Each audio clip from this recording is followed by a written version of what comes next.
Welcome to the Pan-Africanist, Amani Africa's podcast on multilateral policy process of concern and interest for Africa and the African Union. Today, I'm very pleased to welcome to the Pan-Africanist, Ambassador Pietro Mona, Ambassador of Switzerland to the African Union. Ambassador Pietro Mona is wrapping up his stay here in Addis after 4.5 years. What are the insights that you are able to share with us about the AU and its role on the continent? No, first of all, thank you very much, Solomon, and through you also to your team of Amani Africa. Let me already state at the outset that really one of the highlights in the last 4.5 years was to be privileged to have gotten to know you and to have been able to work so closely with you and your team. I think for any diplomat, particularly from outside of Africa, coming to Addis, having the possibility to really compare notes, to dialogue, to discuss, to debate with somebody like you and your staff is a true privilege. And I really would like to thank you for that. The African Union, the role it plays, and how me personally as a partner, but as I mentioned, as a non-African, have been engaging with the African Union in the last 4.5 years.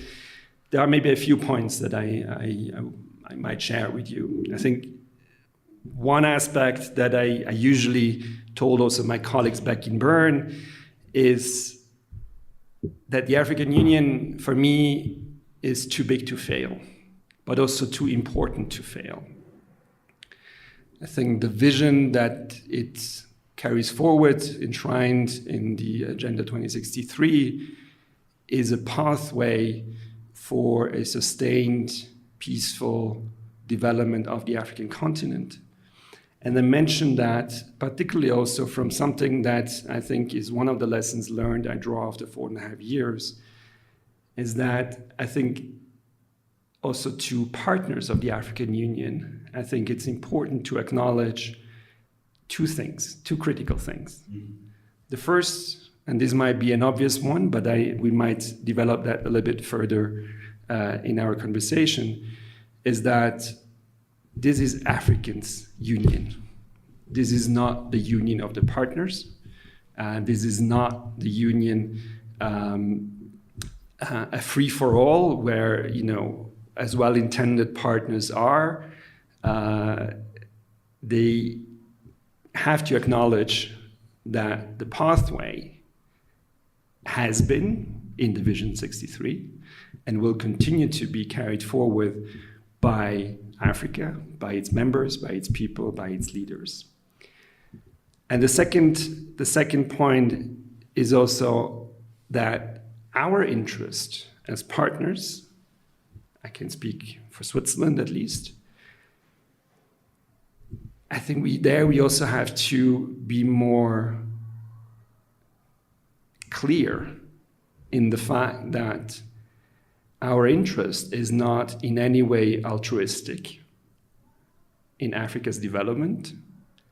It is driven by our own interest to see the African continent prosper and soar for various reasons, for economic reasons, for security reasons, for the reasons that we need a strong Africa to tackle the many global challenges that we are faced at the moment. And so I think this is also something where when I mention that to my colleagues, they say, but of course. But honestly, I think in the 4.5 years, more often than not, I still felt that in some of the dialogues of partners with the African Union, there was still this underlining element of some almost paternalistic approach, some approach of saying, well, at the end of the day, we are funding a large part of the AU budget, and we do that. Why aren't you recognizing what we are doing for Africa? And I'm pushed back in these moments saying, our commitment to Africa is rooted in our own interests. So whatever we do for Africa is actually rather we are doing it with Africa, but also for our own. And I think this is something that I think we have to acknowledge more clearly as partners. I think those two elements. Now, on the role of the African Union, again, this is where I feel uncomfortable talking about, because the impact of the African Union in Africa is something that Africans have to decide and to qualify and to comment on. It's not necessarily the role of a partner to do so. I can just anecdotally say that, from time to time when I travel to AU conferences in other countries, I usually took the liberty of asking, for example, a cab driver if they knew what the African Union is all about. A question that I could also ask a cab driver in New York about the United Nations, or in Brussels about the European Union, and so on. And there you see that certainly the way forward, the path that the African Union has in front of it is still long.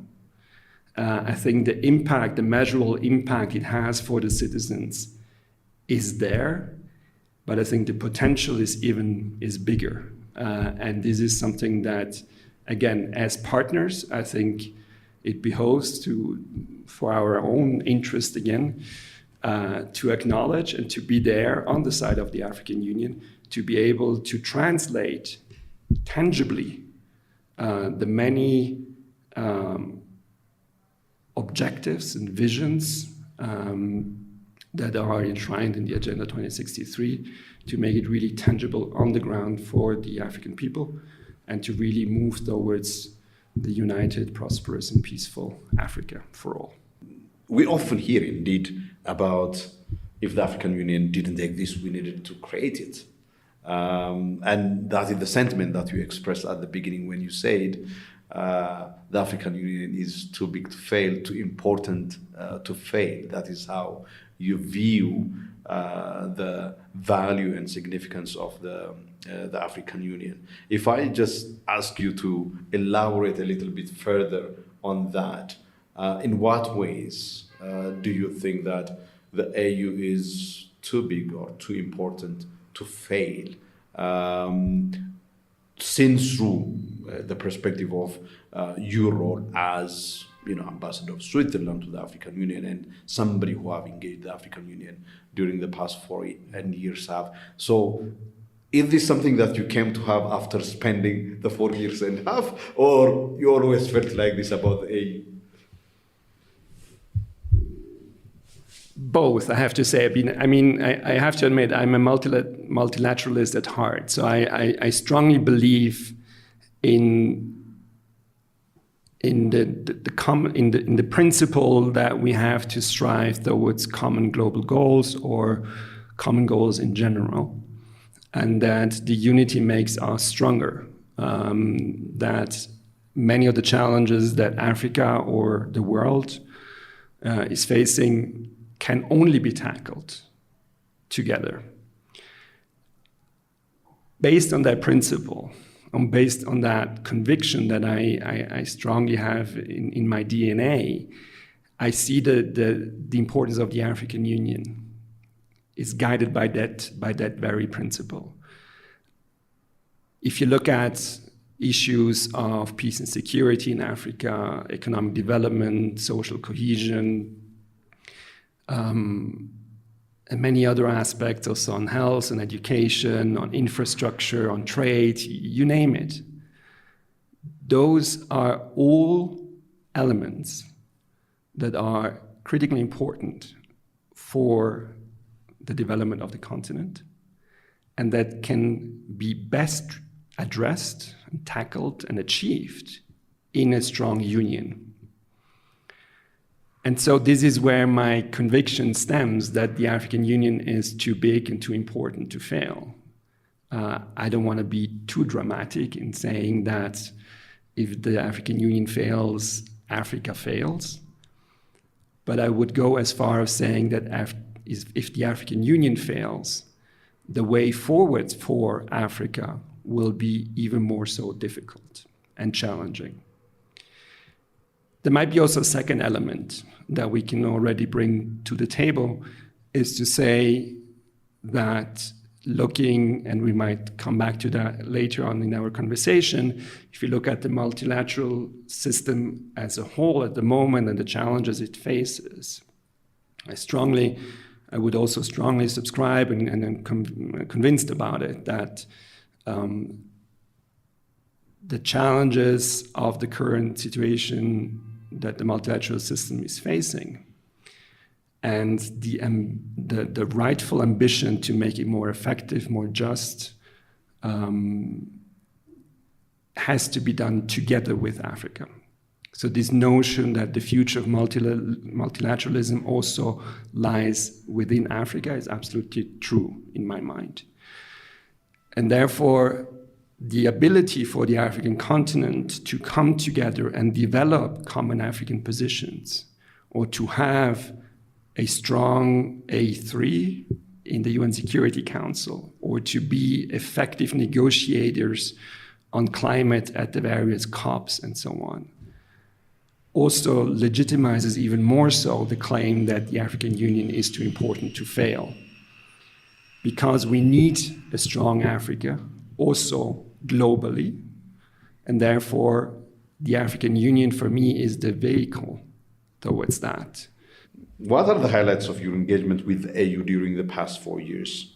And what do you consider as successes of this engagement with the African Union? Well, certainly one of the highlights, for various reasons, was the 2 years that Switzerland was a non-permanent member of the UN Security Council. This was the first time ever for Switzerland to be on the Security Council. So it took a lot of preparations, a lot of discussions and debates about what we want to achieve in the current geopolitical situations that we were. So we just ended in 24, so it was 23, 24 that we were in the UN Security Council. But in that respect, and more precisely in the role that I had the privilege to play as the representative of Switzerland to the African Union, was really also to try to live up to what we had set ourselves as a goal, to be, to the extent possible, also a partner for the A3, the African Union and Africa on the Council. And that was done in very practical terms. At the end of the day, by, for example, inviting Amani Africa to brief the UN Security Council, by really making sure that when African files were discussed in the Council, particularly in the 2 months or in the 2 presidencies that we had of the Council in May 23 and October 24, that we had significant African voices in the Council, and particularly also African women in the Council. One particular highlight might be to have had one of the former African Youth Ambassadors for Peace brief the Council on a flagship event that we had on trust, chaired by my foreign minister.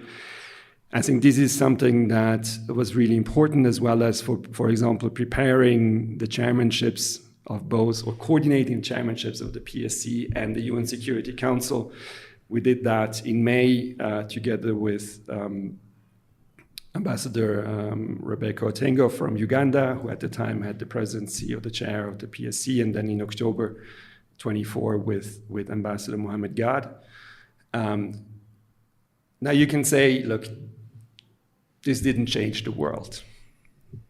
It may not have, but I think it's something that we could deliver, that we said we are going to deliver, and I dare to say, and I take the liberty of saying that we did, to the extent possible, to be able to work together with Africa and with the A3. I mean, there are other examples that I could mention. For example, the annual UNSC PSC coordination meeting that in October 24 took place in New York, where together with Egypt, we coordinated. We also took the dare of proposing a day outside of New York, so a bit of a retreat, to facilitate a more constructive and more open interactions between the members of the Council. I think one highlight in that same vein was also 2719, and we might touch upon that a bit later on, but I think the actual process started in May 23 when Secretary General Guterres presented his report on the Swiss presidency, and we then took it forward. So this is certainly one of the highlights, the UN Security Council. Related to that, something that I take the liberty of saying I'm proud about it, was the beautiful, inspiring cooperation that we had, we as Switzerland and in fact Amani Africa with the African Youth Ambassadors for Peace, in developing a groundbreaking report on the new agenda for peace. Its final version has just been published a few days back.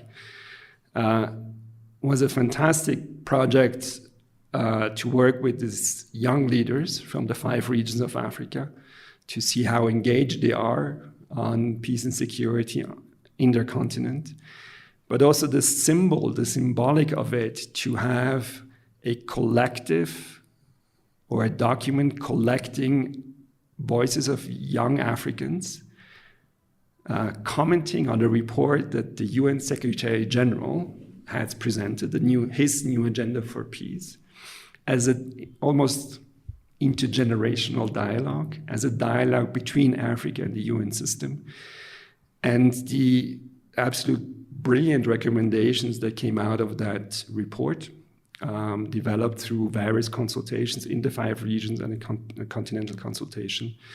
So I think this is really, for me, also one of the highlights, having worked with the African Youth Ambassadors for Peace. The visit of my minister last year, the interaction that he had with the then chairperson Faki, those are all very practical experiences. One last highlight, if I can add to this long list, is really the interactions with the people and the colleagues at the AU Commission and the diplomats of the African countries here in Addis. I have the utmost, deepest respect for their dedication, their commitment to the African Union, to Africa, to the continent. It's often criticized from people who are not in Addis that, lack of responsiveness, lack of this and that. But if you're here and you acknowledge and you see what my colleagues, our colleagues at the Commission and in the embassies, in the African embassies are doing, it's absolutely outstanding. And it deserves my highest respect. And that's why I would also add it to my list of highlights after 4.5 years. It's really fascinating, the areas that you have identified as highlights. Of course, one of the things about diplomacy is the kind of bonds and relationships that you nurture and build, which actually determines the success of your role as an ambassador as well. But the 2 years that you mentioned of Swiss membership as elected member of the UN Security Council for the first time, anything that surprised you about the AU, the continental multilateral body? Yeah, as one of the roles I find myself in, when people ask me, what is your principal task in Addis? Sometimes I say, not even too much jokingly, that it is to be a translator for my colleagues in Bern of what is happening here in Addis. And I think this goes back to your question. So, you can read the communiques coming from the PSC, you can read, the analysis of Amani Africa, or you can read the statements by chairpersons and so on. And you get I shouldn't have added Amani documents. I think those would not necessarily fit in that list. But if you look at the official documents of the African Union, you get a very limited vision of what is actually behind it. And this stems again to the point that I made before about, you know, the engagements with the people of the Commission, with understanding certain decisions, to also to have a better understanding of what the African Union tries to deliver for the continent. And I think this is something where, you know, you have to be here to really understand, or at least to try to understand. Also after 4.5 years, I think I'm still scratching a bit the surface on certain aspects of the African Union. But I think this is something that you really have to be present, and you have to have this continuous engagement with the people to understand where they're coming from. From the outside, it's very easy to criticize the African Union, I have to be honest. If you look at certain decisions or lack of decisions, certain aspects where you think, but why aren't they engaging in a certain conflict, or why aren't they moving forward with certain decisions they have taken? I think it takes the presence here, the dialogue, to better understand. Now, this being said, it doesn't necessarily legitimate, or it doesn't necessarily whitewash or completely, you know, clear the analysis of saying everything is perfect. But I think this is something that this engagement here helps you to understand. With regard to the African Union, I think what I really also learned here, and I think this is really something that I also take with me after 4.5 years, is a better understanding of the dynamics within Africa and within the African Union. For me, this was a learning journey. Continuously trying to absorb, to better understand the Union, the continent, the people, the countries, the actors that are here. To give you a very concrete example, you know, it's not the first time that Tamara, my wife, and I were based several years on the African continent. 15 years ago or so, we were 4 years or 3.5 years in Nigeria. Where I had the good fortune of being seconded by my government to the ECOWAS Commission. And, you know, living up to my own principle of trying to be honest in our dialogues, after the 3.5 years in Nigeria, I was younger at the time, maybe that's an excuse, but I came away on the notion of, you know, the impact that the colonial past has had on Africa, rather with the impression of saying, get over it, to be very blunt. You know, you have had now 2 or 3 generations. I heard it in Abuja and in dialogues with the ECOWAS Commission and ECOWAS member states a lot about their colonial past. And I'm very honest here. At that time, I thought, it's been 50 years. So, you know, after 4.5 years here in Addis, I have a very different read on this.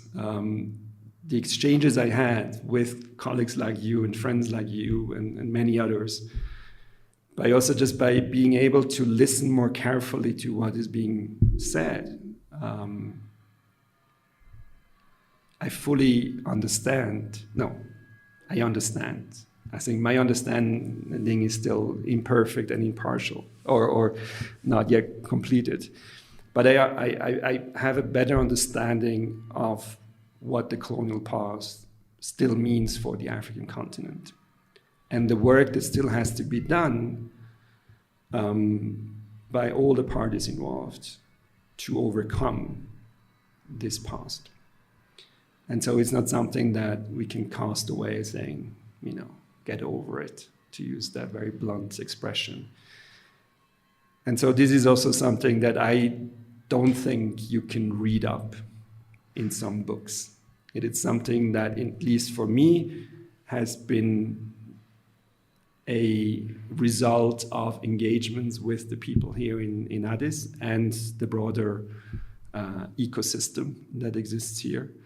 and really has helped me to have a better understanding of what it means, specifically on the colonial past, but also what it means to be a partner, as we discussed before, what it means, what the AU means for Africa, and yes, also the challenges that the African Union still faces moving forward. I mean, those are really profoundly important points, and indeed, in that sense, in the way that you describe, your appreciation of what that colonial experience means today, the ways in which people feel it continues to affect their existence. I think that is where, for example, the AU theme of the year for 2025, exactly comes in. From that, learning, and from that, discovery of the African Union and the continental multilateral space, I wonder if there were things that you advised your capital to say, maybe our policy should be something different. Maybe our approach should be something different. And that actually yielded the kind of request that you had. Yeah, very practically, and this is also a small success, not only by myself, but was the fact that we now finally have an Africa strategy and no longer a sub-Saharan Africa strategy. And I think this is one acknowledgement to say, if we want to be a partner with the African Union and with the African continent, who are we to continue to subdivide this continent? So let's be coherent and respectful to the fact that there is a union of Africa, by having our document that should lead strategically our engagement in Africa as a continental approach. So I think this was one of my recommendations, and that has yielded at least this partial success. As a partner, our ambition has to work towards the self-reliance of Africa, to support Africa on this path. Again, with what we discussed before, the acknowledgement that this is Africa's pathways and has to be defined by Africa. But since Africa and the African Union are clearly, in my view, outlining a vision towards creating the institutions, the capacities, the resources to address the challenges on the continent by themselves, with the continued support of partners. Again, this doesn't exclude that. I think we have to have this debate of how can we gradually move also our support to the African continent in strengthening the resilience of African institutions. And this is true at the continental level, this is true at the regional and at the national level. I think this is another recommendation that I continuously communicate to my colleagues in Bern. We have to work towards, or we have to support Africa and the African Union on their pathway towards a reality where they are no longer needing all the international support. And so this changes also a little bit the dynamic. A third point may be strategic patience. Things don't happen overnight. I think we are often, as partners, quite anxious to see results and then lose patience.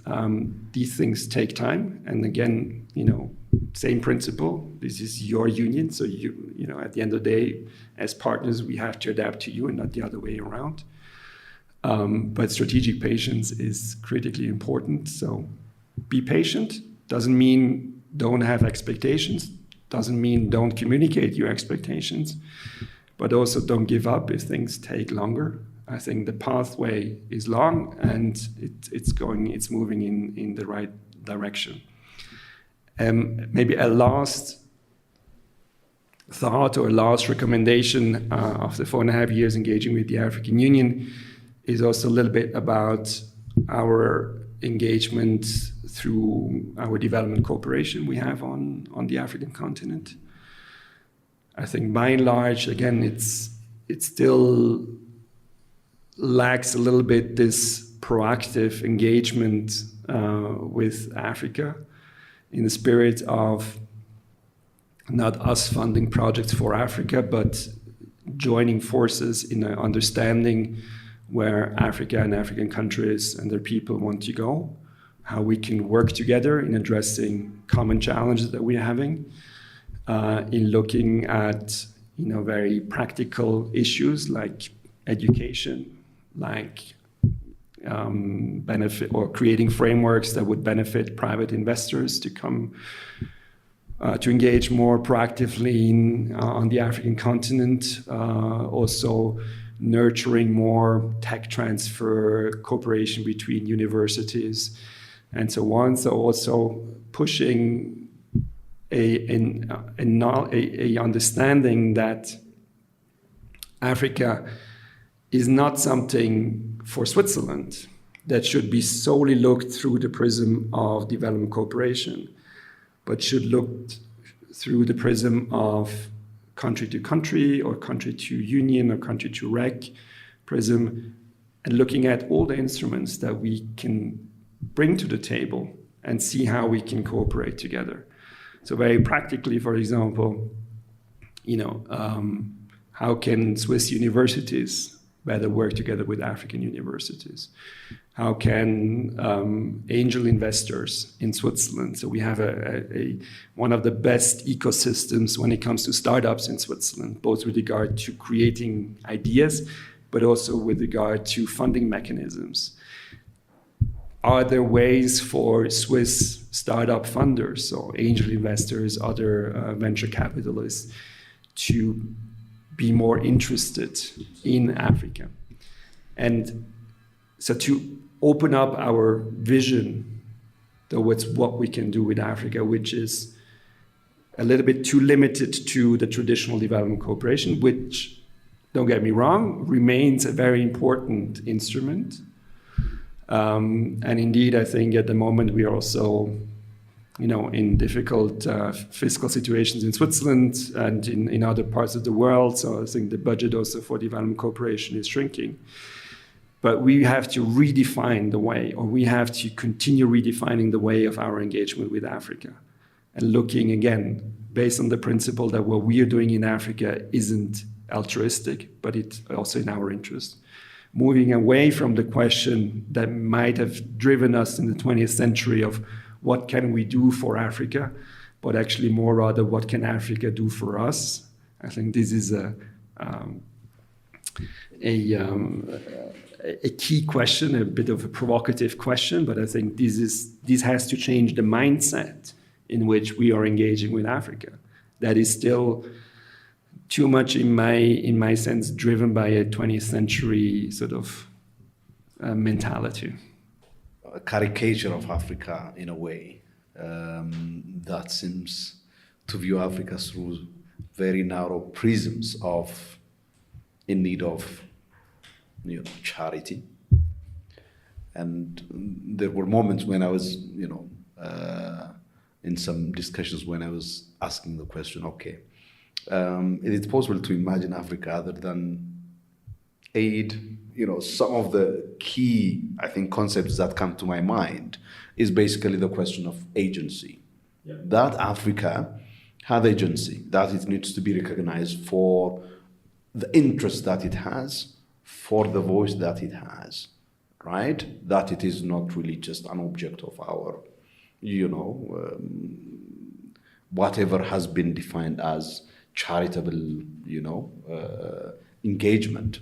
Of course, even that one is very problematic, as you rightly said. I mean, whatever it is that we do, of course, it is in pursuit of our interest as well, all right?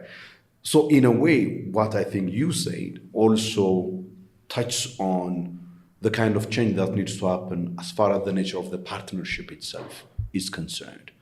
that we need to move away from that paternalistic view of us doing, something for Africans, to rather asking the question, what are the needs that people do have, that institutions have identified, and how do they think these issues can be resolved and addressed, and how can we work together towards that resolution. And I wonder if in that kind of context, approaches would change, mindsets, as you rightly said, would also need to change. 20th century view of the world. I wonder how much that would also mean basically relinquishing what you may consider to be control and power from partners. Absolutely. I mean, it would change, and it has to change. The power dynamics have to change. If we like it or not, the power dynamics today, for two reasons, are still very ingrained in an old vision. The two reasons being the institutions have been set up in a certain way, and money speaks. So whoever has the money has the power. This has to change. And I think this is also where I think discussions led by, among others, Cristina Duarte, for example, the Africa advisor to Secretary General Guterres, is so critically important when she says, and I'm paraphrasing her, why are African countries still running after official development assistance when you look at the numbers? Last year, the OECD DAC countries invested, I think, something around $39 billion in Africa. And I hope they will continue to do so. But in a paper that she published, she outlines that if African countries would look more to themselves and address certain tax issues, trade issues, illicit financial flows, inefficient public spending, they could mobilize up to $500 to $600 billion every year. Not a quick fix. And again, is not an either-or situation. So it's not just that or just that. I think we have to continue doing both. But I think this completely changes the narrative. And also the power dynamics. The same also, maybe going back, to the question of Security Council reform, for example. My maybe a little bit provocative stance here is, as I said, fully acknowledging the legitimate claim of the historic injustice that has to be corrected. But again, out of a logic of changing also the power dynamics and the narrative around that, it would be interesting to see that critical argument being embedded also in an argument that is to say probably no other continent has a peace and security architecture as developed as Africa. We can debate on the level of implementation. Sure. But if you look at the instruments developed by the African Union, the RECs, and the members with regard to preventive diplomacy, the panel of the wise, with regard to women, peace and security, with regard to youth, peace and security, the PCRD strategy, and the institute in Egypt.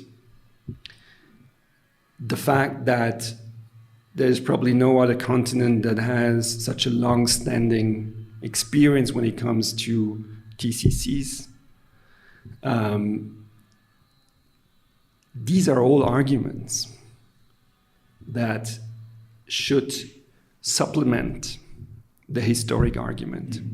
What I'm trying to say is here, we as partners have to change our mentality.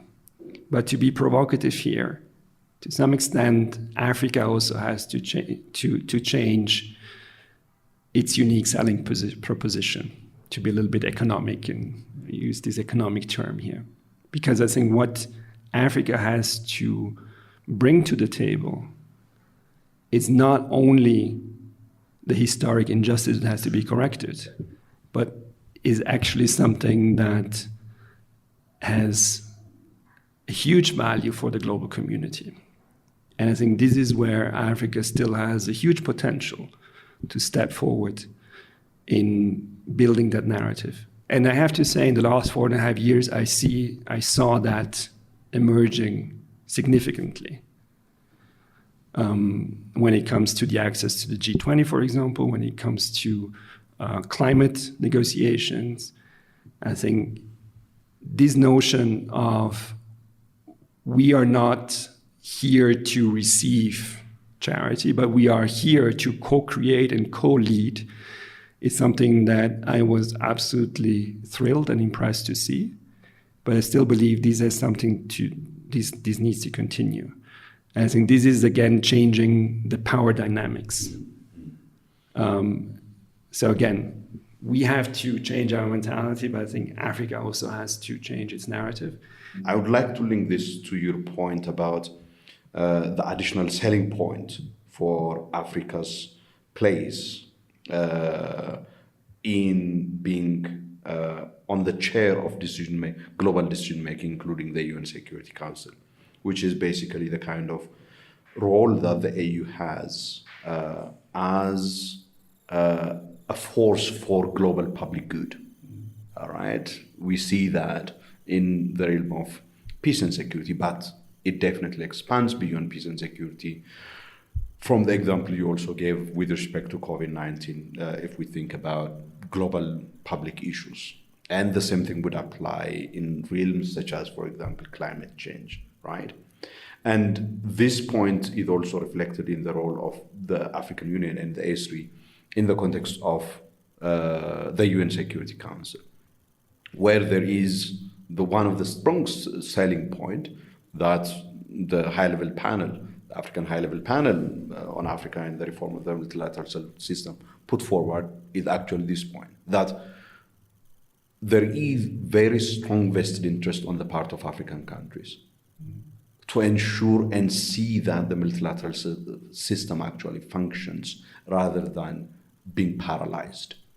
And therefore, there is huge vested interest for facilitating the establishment of common ground between the countries or the powers that don't see eye to eye, and therefore bringing a value addition to the multilateral system beyond and above the rectification of, the historical injustice, and therefore contributing to global public good by facilitating and working for the creation of that common ground, as minimum as it may be, for advancing, collective action by multilateral, through multilateral decision making.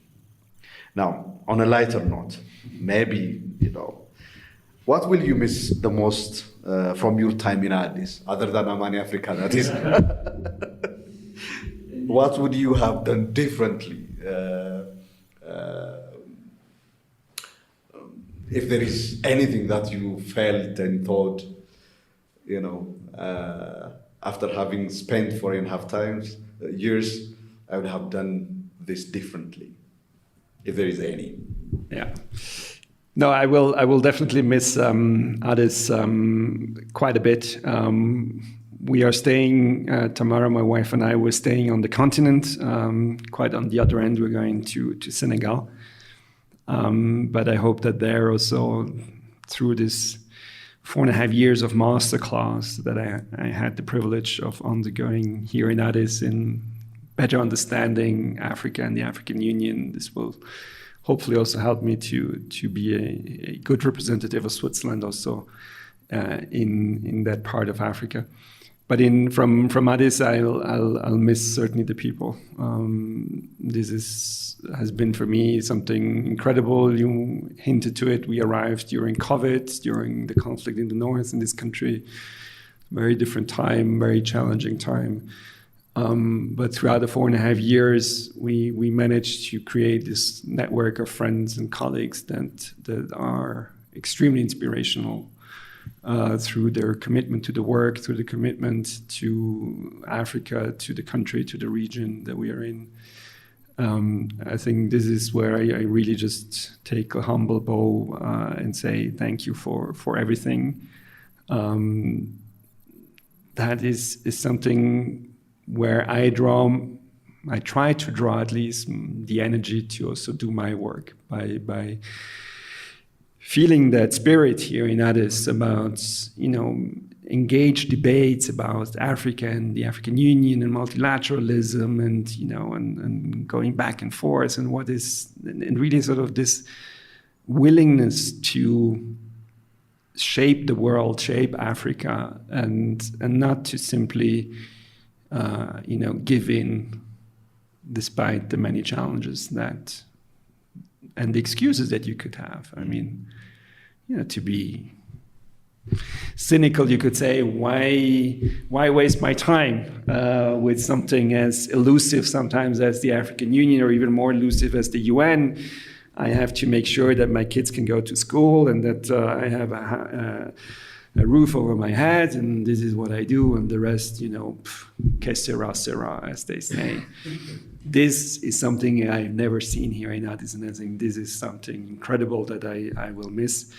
I have to also mention that Tamara and I will certainly miss enormously also our staff at the embassy. We were lucky enough to have fantastic colleagues at the embassy, particularly also our local staff, our staff from Ethiopia, that has really welcomed us with open arms here in Addis, and that has given us enormous support and understanding and insights, and has allowed us to be,